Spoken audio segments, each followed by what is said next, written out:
Now let's talk about the blood supply of lungs.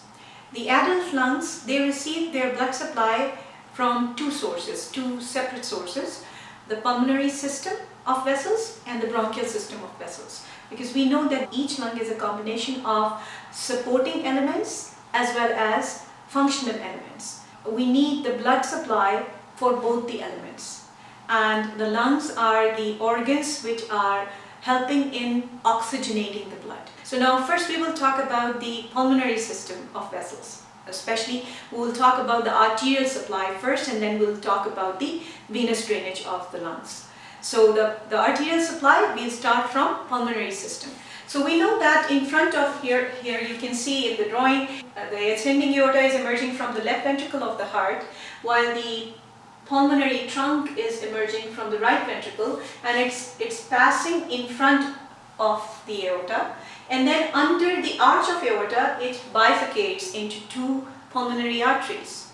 So the right pulmonary artery is horizontal and it's wider and slightly longer, and it crosses the right main bronchus from front, from anterior, and it enters the lung, the right lung, while the left pulmonary artery is way more shorter and narrower than its counterpart, and it's traveling on top of it enters the lung through the lung root by passing above the left main bronchus. The pulmonary arteries, they are bringing deoxygenated blood from the right ventricle of heart for oxygenation that will happen inside the lungs at their functional units, the alveoli.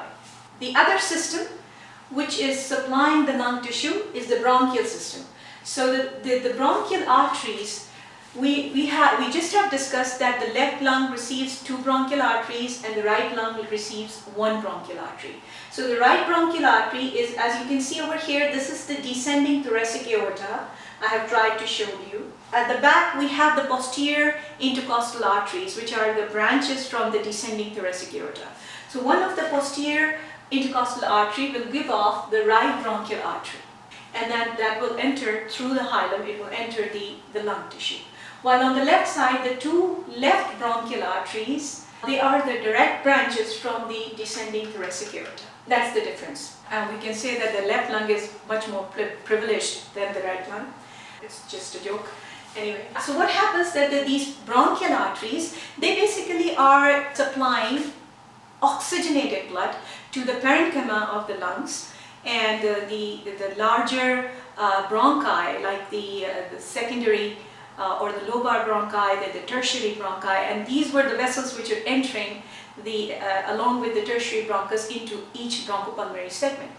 And they will keep on giving branches to the smaller airways till the point the airways have become terminal bronchioles. So the bronchial arteries will supply oxygenated blood to the conducting system up till the level of terminal bronchiole. Beyond that terminal bronchiolar level, the bronchial arteries will break up into a capillary bed, and that will be draining into the pulmonary vein. So you just have to remember that the entire functional element of the lung tissue, which is composed of the alveolar ducts, sacs and alveoli, is getting its blood supply through this pulmonary trunk, or the two pulmonary arteries, which are bringing the deoxygenated blood from heart. While the parenchyma, the supporting tissue of the lung, along with the airways, is getting its fresh oxygenated blood through the bronchial system of vessels. Now what happens that if you move your attention from this drawing to this drawing, which is actually showing us one bronchopulmonary segment, and I have sketched it before as well. So you look at this orange colored vessel is the bronchial artery. It is entering and it is following the division pattern of the tertiary bronchus. The way tertiary bronchus is dividing into smaller airways, the bronchial artery will be copying the same pattern till the time it reaches the level of terminal bronchiole. Then what happens that if I sketch it, so if this is it's one bronchial artery dividing, and it keeps on dividing till the time it reaches the terminal bronchial level. Then what happens that it just joins the pulmonary vein capillary plexus. And we know that the pulmonary vein is carrying oxygenated blood. So there is a plexus of pulmonary vein inside every bronchopulmonary segment, and each of them, these venules, the capillary end, they will be forming this vein. So if I say that, if we talk about the direction of blood, it is coming from outside into the bronchopulmonary segment through the bronchial artery, a branch of the bronchial artery, and then it has been drained, the deoxygenated blood, from the smaller bronchioles. Because in every bronchopulmonary segment we have, majority of the airways are known as bronchioles, so they are smaller airways. So the bronchiolar blood will be drained into the pulmonary venous plexus. It will be dumped into the oxygenated blood. So the deoxygenated blood from the smaller airways, or smallest airways, will be dumped into the pulmonary venous blood, which is fresh and oxygenated. We know that the pulmonary veins, they are carrying the oxygenated blood to the heart, to the left atrium of the heart. So the smaller bronchiolar venous blood, or the deoxygenated blood, is being mixed. It's been mixed with the oxygenated blood of the pulmonary veins. Okay, I just wanted you to have this concept in your mind. So this is how the bronchial artery breaks up and then becomes like it just drains into the pulmonary veins plexus. Then what happens to the pulmonary artery? Same thing is happening, that the pulmonary artery is bringing deoxygenated blood, and it is wrapping around, the capillary network is wrapping around the bags of alveoli, and then that will be drained ultimately. Each capillary plexus will be drained into the branch or the tributary of the pulmonary vein. And then I have mentioned it before that the pulmonary veins, they do not follow the pattern of the bronchi or the airways. The division of the pulmonary vein has nothing to, or the tributaries of the pulmonary vein do not follow the pattern of the bronchial tree. They actually are running in between the two bronchopulmonary segments. The tributaries of each pulmonary vein, they are intersegmental. Intersegmental. As they are running between the two segments. While the pulmonary artery, the branches of the pulmonary artery is copying the branching pattern of the terminal bronchus, and that's why we say that the pulmonary artery is intrasegmental, and so is the bronchial artery.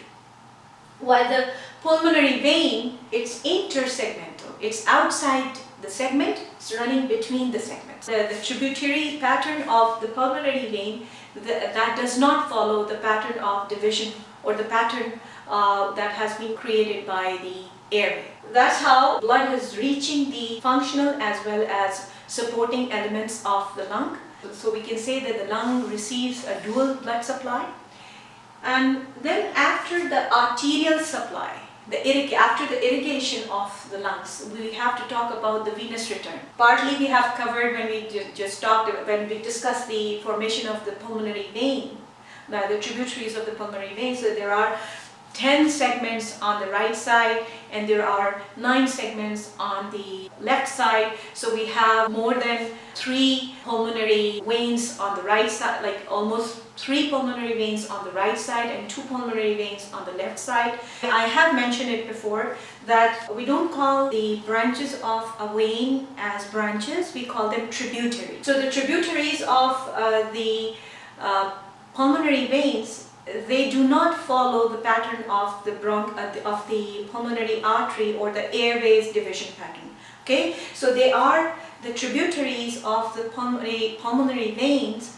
They are lying in between the two bronchopulmonary segments. So we can say that they are intersegmental vessels. So the tributaries of the pulmonary veins, they are intersegmental, while the branches of the pulmonary artery are intrasegmental. You have to understand this difference. The difference between intersegmental and intrasegmental, we are talking about the bronchopulmonary segment. So this is how the blood will be moving out of the lung tissue, and these tributaries from each segment, the blood is being collected after getting oxygenated within the alveoli, like within the respiratory zone. We'll talk about it when we'll do the microscopic anatomy of the lung, the alveolar membrane or the blood-air barrier. Once the blood gets oxygenated, it has to go back to heart through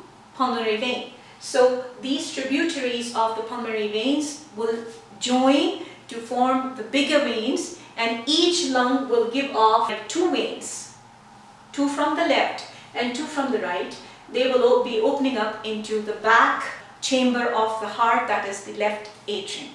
And we have this concept in our mind that the smaller bronchiolar blood, the deoxygenated blood from the bronchioli, will also be, it will be mixed in the freshly oxygenated blood that will be reaching the left atrium. This is the pulmonary system.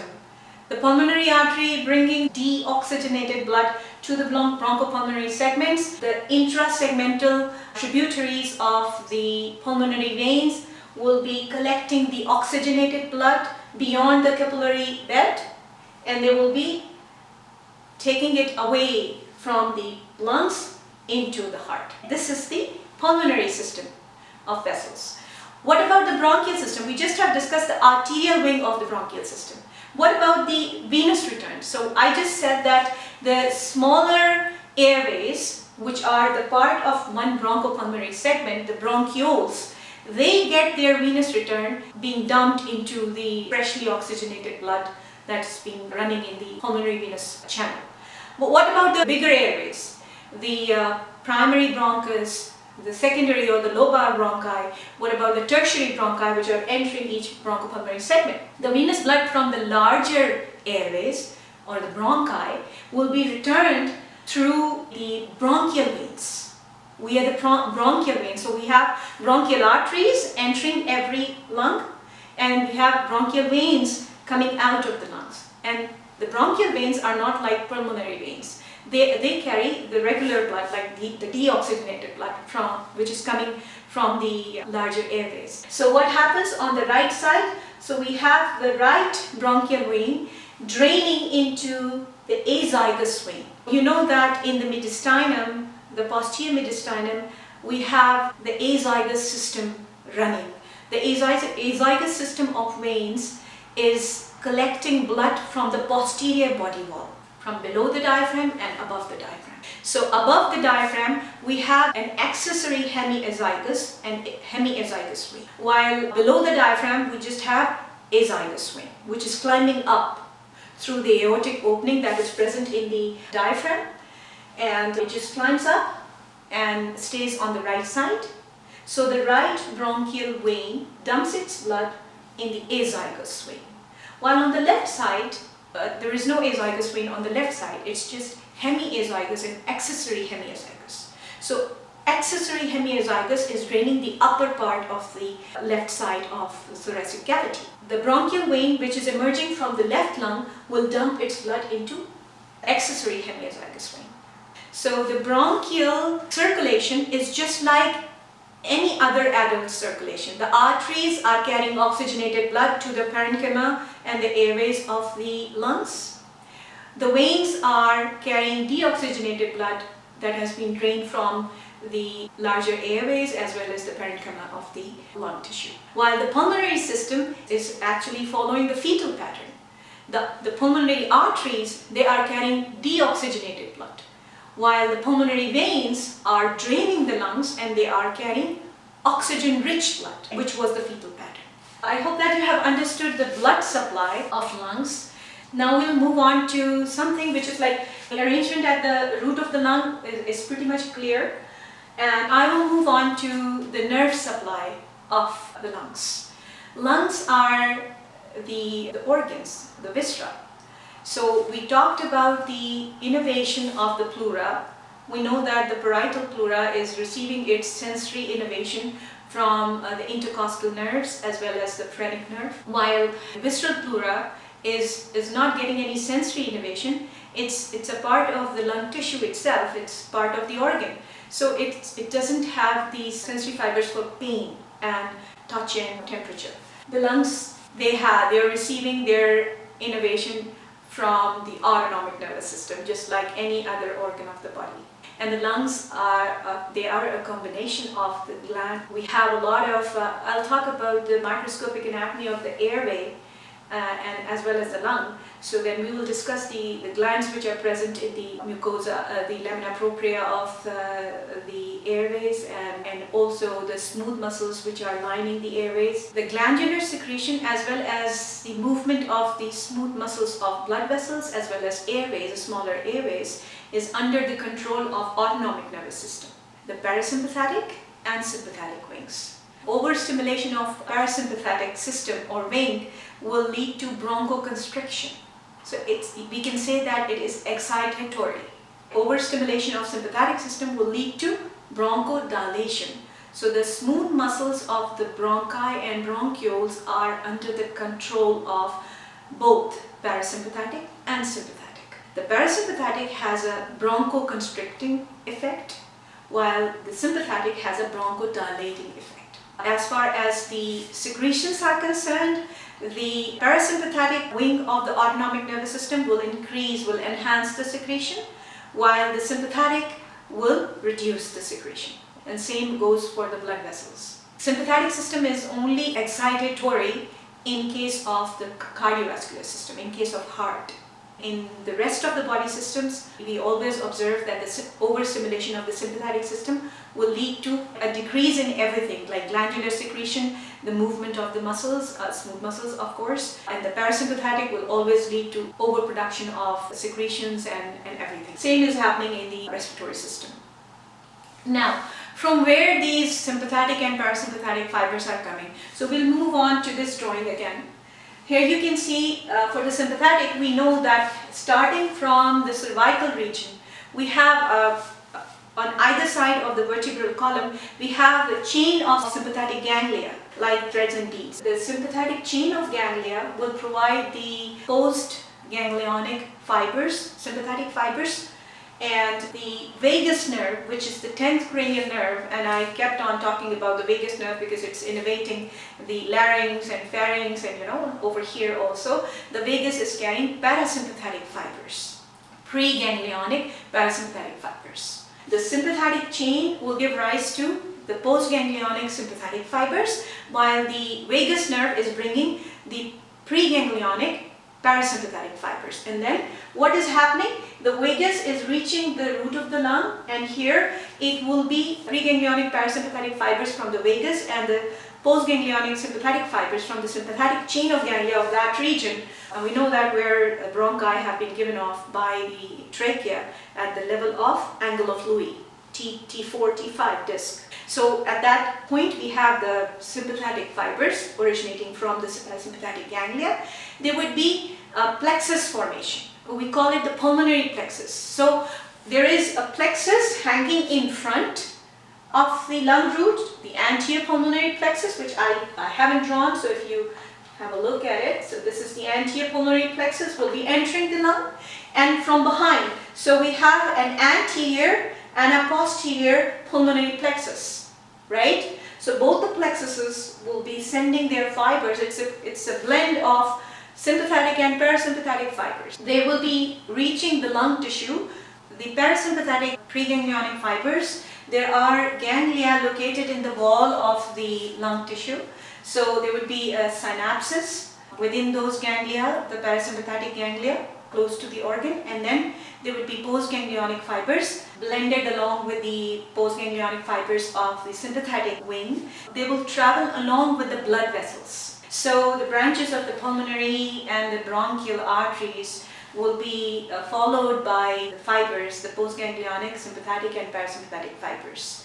In case of lung, we know that in general, the sympathetic system, overstimulation of the sympathetic system causes vasoconstriction. But in case of the lung, the bronchi, they also are having the smooth musculature, just like the blood vessels have the smooth muscle bands. So the smooth muscles of the bronchi, under the stimulation of sympathetic system, they will show bronchodilation. There will be dilation or the relaxation of the bronchial muscles. That's the contrast. So stimulation of the parasympathetic system will cause bronchoconstriction, and stimulation of the sympathetic system will cause bronchodilation. So that is how the lungs are supplied. They are innervated. They have the autonomic innervation pattern. Nose, sensory nerves are innervating the lungs. Only the outer capsule or the parietal pleura is being innervated by the sensory nerves. I want you to shift your attention to this drawing. There is a lung root, because this lung is having the hilum, and this is the root of the lung, and the main bronchus is entering the lung through the root. These are the two nerves.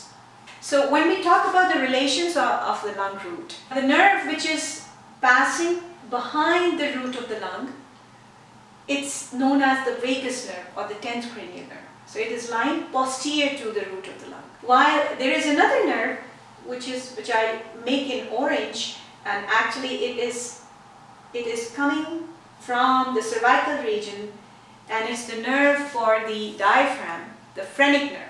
It runs in front of the root of the lung. So phrenic nerve is anterior to the root of the lung, while the vagus nerve is posterior to the root of the lung. We know that the vagus is contributing in the formation of the pulmonary plexus, because vagus is the largest cranial nerve. It's the longest cranial nerve carrying parasympathetic fibers. While the phrenic nerve has nothing to do with the pulmonary plexus. What it will be doing, it will be descending towards the diaphragm, which is lying below the level of lungs. But while descending, it will give off branches to the mediastinal pleura, the parietal pleura, which is covering the mediastinal surface of the lung, and the pericardium, the fibrous pericardium, the parietal layer of the pericardium will also be getting supply from the phrenic nerve, and then it will also supply the diaphragmatic pleura. So we have to understand that the phrenic nerve is providing sensory innervation to the mediastinal pleura as well as the diaphragmatic pleura, because the nerve itself is heading towards the diaphragm. On its way down, it will come across these structures like pericardium and the pleura, the membranes, so it will give off branches to these membranes. But the phrenic nerve doesn't have anything to do with the pulmonary plexus. Pulmonary plexus is exclusively an autonomic plexus, composed of the fibers of sympathetic system and the fibers of parasympathetic system. I hope that you have understood the innervation pattern of the lungs. Now we will move on to the microscopic anatomy of the lung as well as the airways.